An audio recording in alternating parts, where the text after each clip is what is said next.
Hi friends, welcome to my channel. Trinath চ্যানেলে তোমাদের স্বাগত। আমি এখন এই রোদের মধ্যে বেরোচ্ছি মেয়েকে নিয়ে চুল কাটতে যাব। এই ল্যাভিশ লুকের সামনে এসে দাঁড়িয়ে আছি। ল্যাভিশ লুক বললো আজকে চুল কাটানো যাবে না। আমি আবার অন্য একটা পার্লারে চলে এলাম। পার্লারটা খুবই সুন্দর, ফার্স্ট টাইম এলাম।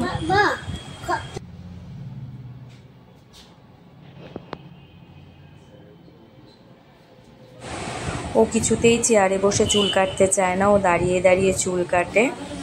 আর পার্লারের লোকেরা ওকে দাঁড় করিয়ে চুল কেটে দেয়।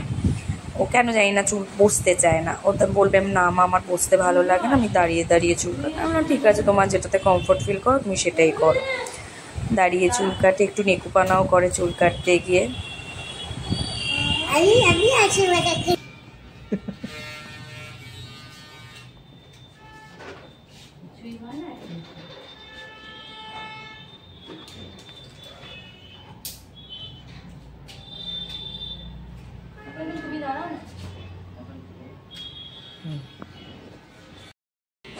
পার্লার বয়টা খুব ভালো, ও খুব যত্ন সহকারে মেয়েকে চুলটা কেটে দিচ্ছিল।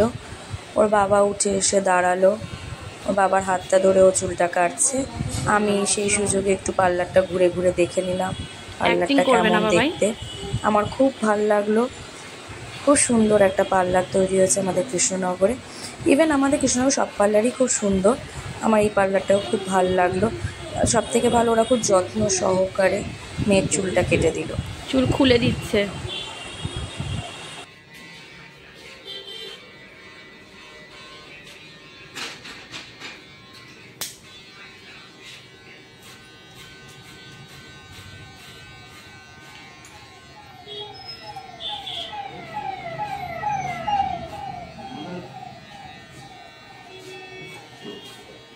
যেটা বলছে সেটা করো মামা।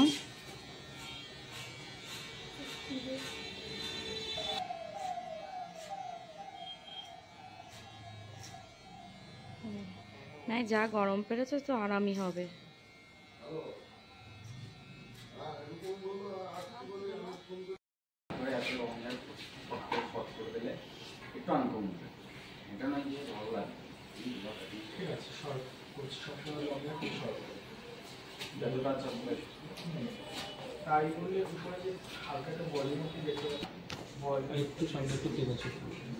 বেশি ছোট করলে বোকা বোকা লাগে দাদা। আর সেই ওটা ও বুঝে ইয়ে করে। সামনেটা বেশি ছোট করবে না কিন্তু দাদা, বুঝলে?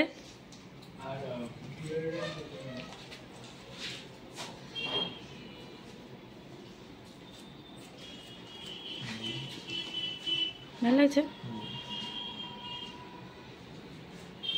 এই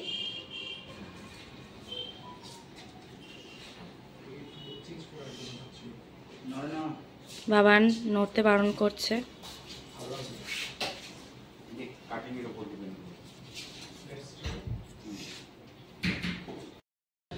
চুল কাটার পর আমাদের নিউ লুক রেডি। দেখো আমাকে কেমন লাগছে সবাই বলো।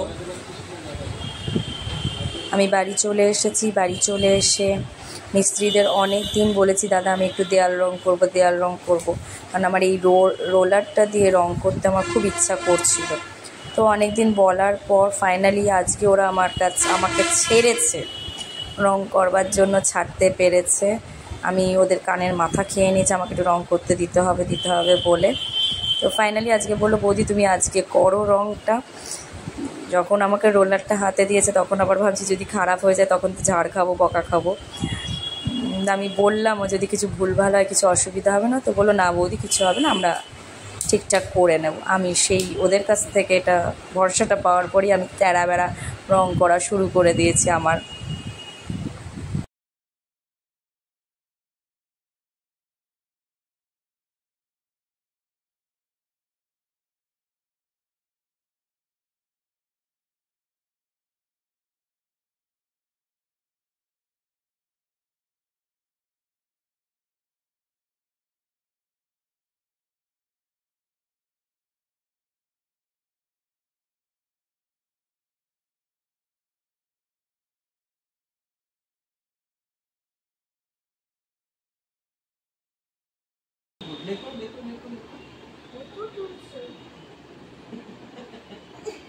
আজকে আমার মেয়ে ওর বাবার কাছে পড়তে বসেছে।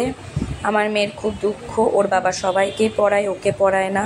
কেন ওর বাবা বড় দিদি দাদাদের পড়ায়, কিন্তু ওকে কিছুতেই পড়াতে বসে না, কারণ ও অনেক ছোটো, সেই জন্য ওর বাবা ওকে নিয়ে বসে না। যাই হোক, আজকে ওর দুঃখ দূর করার জন্য ওর বাবা ওকে নিয়ে বসেছে। পড়া কম হচ্ছে, গল্পই বেশি হচ্ছে বাবা আর মেয়ের মধ্যে, কি বলবো। আজকে রাতে ওর সোনিয়া মাম এসেছিল ওর কাছে, ওর সাথে দেখা করতে। ওর সোনিয়া মাম মাঝে মাঝেই চলে আসে ওর সাথে দেখা করতে। সোনিয়া মামের সাথে ওর বন্ডিংটা একদমই অন্যরকম। একদিন তোমাদের দেখাবো সোনিয়া মাম আর ওর বন্ডিংটা কীরকম, ওরা কিভাবে দুজনা একসাথে চলে, কিভাবে মেশে। তাহলে অন্য ভিডিওতে আবার দেখা হবে। Tata, by.